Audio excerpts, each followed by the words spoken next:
Hi, my name is Bob Ullman. I'm the pastor of Redeemer United Church of Christ in the town of Lisbon, just down Town Line Road from St. James Church. And I'm glad to be with you today to share some reflections with you on the place of the Hebrew prophets during the preparation of Advent as we do the run-up toward Christmas. Every year in the readings for each Sunday, the prophets play a prominent place. This year we'll hear from Jeremiah, from Baruch, from Zephaniah, and from Micah.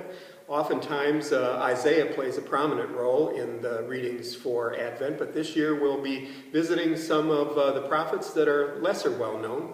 But the one thing the prophets share in common, they are not like the prophets we think about when we think of Wall Street. In fact, they're just the opposite of those kinds of prophets. Although they have everything to do with thinking about what really matters in life. The Hebrew prophets really could be more characterized as poets rather than prognosticators. Poets in the sense that these are folks who were so in touch with God that they could crawl inside the mind and the heart of God, if you will, and attempt to look at the world through God's eyes and not through the eyes of the everyday world in which most people live. I thought of the Hebrew prophets this fall as we heard a very well-to-do woman waiting in line to get into one of the fundraisers for one of the political parties out in the Hamptons on Long Island, who was interviewed by a reporter that was there. And she said, you know, the trouble with the poor and those who are uneducated is that they just don't understand the system. They just don't understand the system.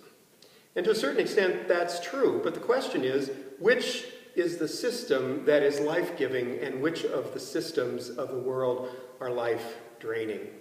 The prophets tried to help us see through their eyes, through the eyes of the heart and mind of God, where God's heart really was. It's not unusual. God's heart has always been in the same place, according to people of faith, from the beginning of Genesis and on through Jesus and beyond. God always finds God to be in the place where God is most needed, not where God is least needed. Among the well and the well-heeled, God doesn't have much of a place in their lives. Their lives are well cared for by themselves and by the system. But the widow, the orphan, the resident alien, those are the ones God has always had a soft spot in God's heart for. And so the Hebrew prophets, writing from before, during, and after a most cataclysmic time in their national history, when they were invaded by countries from the east and from the north, their system was literally pulled apart. Not only their political, but their religious system, the temple was destroyed. And the Hebrew prophets tried to crawl into the heart and mind of God and make some sense out of this awful thing that had happened to them as a people. To a certain extent, some of them said, you know, when God looks at us, God sees the way we've really gone off to the side of the way God intended for things. We've cared more about ourselves, we've cared more about lining our own pockets, and God doesn't really like that. And perhaps some of the reason the whole thing collapsed, not because God made it to collapse, but because we lost sight of what was most important. And then they held out hope in the midst of those dark days to say that God has not left us. God is still with us. God is offering a way forward if we're willing to take that way. And so a lot of the readings of the prophets of Advent talk about God making a way in preparation in our time for the coming of the Christ child of Bethlehem. Again, a refugee, if you will, someone out of the mainstream, out of the system, God coming to us in the most vulnerable and the most least likely of places. That's always where God comes. God doesn't need to come in the midst of light. In fact, we couldn't see God if it were only light. God comes to us in the midst of life's darkness, whether it's a personal darkness or a national darkness or a worldwide darkness.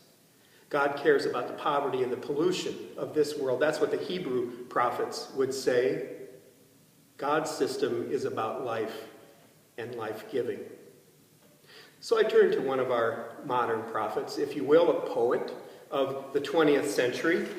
I'm sure all of you have heard John Lennon's lyrics. Imagine There's no countries. It isn't hard to do. Nothing to kill or die for, and no religion to. Imagine all the people living life in peace. You may say I'm a dreamer, but I'm not the only one. I hope someday you'll join us, and the world will be as one. Imagine no possessions. I wonder if you can. No need for greed or hunger, a brotherhood of man. Imagine all the people sharing all the world. You may say I'm a dreamer, but I'm not the only one. I hope someday you'll join us, and the world will live as one.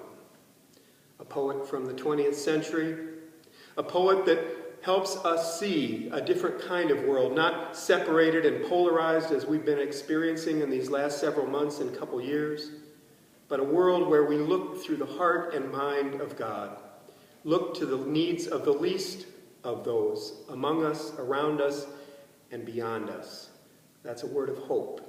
In a sometimes dark and dreary time, God offering God's self to us, a gift this Christmas.